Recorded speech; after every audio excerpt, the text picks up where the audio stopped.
آج کا ٹاپک بڑا امپورٹنٹ ہے، بڑا انٹرسٹنگ ہے، اور ٹاپک یہ ہے کہ درود شریف کی کثرت کرنے والا عام سے خاص کیسے ہو جاتا ہے؟ درود شریف کی کثرت کرنے والا بدبخت سے خوش بخت کیسے ہو جاتا ہے؟ درود شریف کی کثرت کرنے والا بد نصیب سے خوش نصیب کیسے ہو جاتا ہے؟ وہی ایک شخص کہ ہمیں نظر آتا تھا کہ بڑا گناہگار، بدکار، سیاہکار شخص، اور عبادت سے دور، اللہ پاک کی معصیت میں خوب مصروف دکھائی دیتا تھا، نمازوں سے دور، سجدوں سے دور، مساجد سے دور، ذکر و اذکار کی محافل سے دور، اور وہی شخص ہم دیکھتے ہیں کہ صف اول میں بیٹھ کر نماز پڑھ رہا ہوتا ہے، ہر وقت اس کے ہاتھ میں تسبیح نظر آتی ہے۔ ہم حیران ہوتے ہیں کہ بھئی یہ تو بڑا گناہگار، بدکار اور فاسق فاجر شخص تھا، کبھی اسے مسجد کے قریب بھی ہم نے نہیں دیکھا تھا، اور اب ہم دیکھتے ہیں کہ پہلی صف میں بیٹھا جماعت کھڑی ہونے کا انتظار کر رہا ہوتا ہے۔ تو انقلاب یہ کیسے آتا ہے؟ روحانی ترقی کیسے ہوتی ہے؟ بندہ کیسے مکمل طور پر بدل جاتا ہے کہ جو درود پاک کی کثرت کرتا ہے؟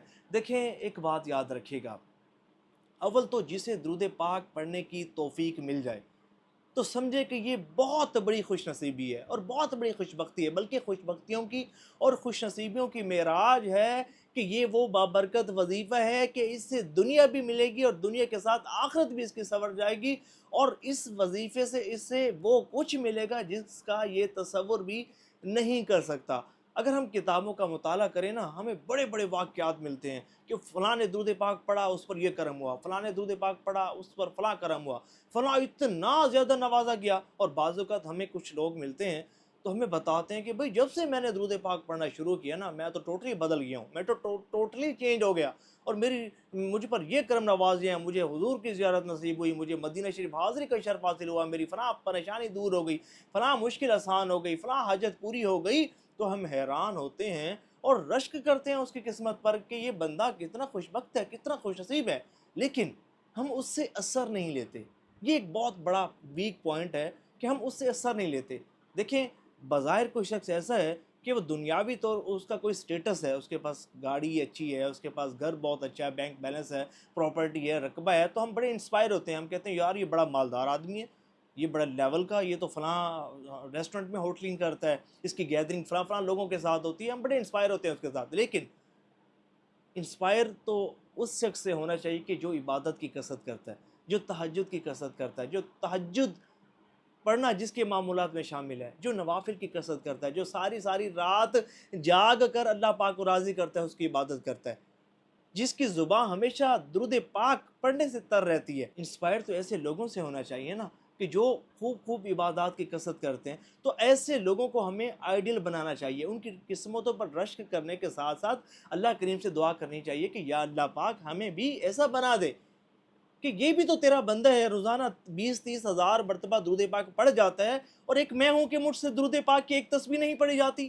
گناہوں میں میرا خوب دل لگتا ہے، لیکن 2 نفل مجھ سے نہیں پڑھے جاتے۔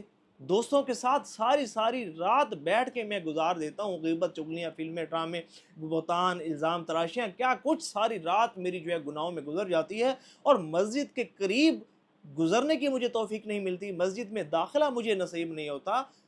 کیا میں اللہ پاک کی بارگاہ میں اتنا گر چکا ہوں کہ اللہ پاک نے مجھے یہ توفیق ہی نہیں عطا فرمائی کہ میں اس کے گھر میں حاضر ہو کر اس کو سجدہ کر سکوں؟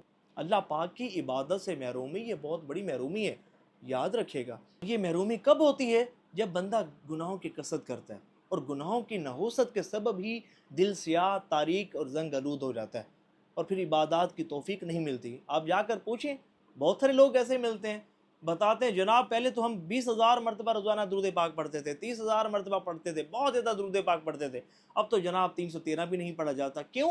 اس کی وجہ یہ ہے کہ پہلے گناہوں سے بچتے تھے، اپنی آنکھوں کی حفاظت کرتے تھے، تبھی عبادت کی توفیق بھی ملتی تھی، عبادت کا خشوع و خضوع بھی ملتا تھا۔ اب جب سے گناہ کرنا شروع کر دیے، بدنگاہی کرنا شروع کر دی، تو تب اس کے بعد روحانیت ڈیمیج ہو جاتی ہے، دل سیاہ، زنگلود اور سخت ہو جاتا ہے، اور جس کے سبب خیر اور بلائی کے کاموں سے بندہ دور ہو جاتا ہے۔ اور ایک بزرگ فرماتے کہ یہ گناہوں کی نحوست ہے کہ جس کے سبب بندے کے ہاتھوں میں ہتھکڑیاں اور پاؤں میں بیڑیاں لگ جاتی ہیں، اور بندہ جو ہے وہ عبادت کی طرف قدم ہی اس کے نہیں چلتے، عبادت کی طرف دل ہی مائل نہیں ہوتا، طبیعت ہی مائل نہیں ہوتی۔ یہ گناہ کی نحوست یہ کوئی چھوٹی موٹی نحوست نہیں ہے، یہ بہت بڑی نوست ہے. چھوڑ دیں اللہ پاک کی نافرمانی. نیت کریں سچی پکی کہ یا اللہ پاک آئندہ تجھے ناراض کرنے والا کوئی کام نہیں کروں گا, آئندہ تجھے ناراض کرنے والے کوئی بھی افعال مجھ سے سرزد نہیں ہوں گے. سچی پکی توبہ کرتا ہوں میرے مالک, آئندہ تجھے ناراض کرنے والے کام نہیں کروں گا. سچی پکی توبہ کریں, اپنا محاسبہ کریں اور دیکھیں کون کون سے گناہ آپ سے سرزد ہوئے ہیں, ان کو کاپی پر لکھیں, اور پھر لکھنے کے بعد سچی پکی توبہ کریں کہ انشاءاللہ آئندہ یہ گناہ نہیں کروں گا. اور پھر ہر گناہ پر جرمانہ مقرر کریں کہ اگر یہ گناہ کیا تو اتنے پیسے جرمانہ, صدقہ کروں گا اتنے پیسے, صدقہ کروں گا اتنے پیسے, صدقہ کروں گا. یقین مانے گناہوں کی عادت آپ کی چھوٹ جائے گی. اور پھر ڈیلی گھر سے نکلتے ہوئے اس کاغذ کو دیکھیں کہ ان گناہوں سے توبہ کی تھی, دن بھر ان گناہوں سے دور رہنا ہے.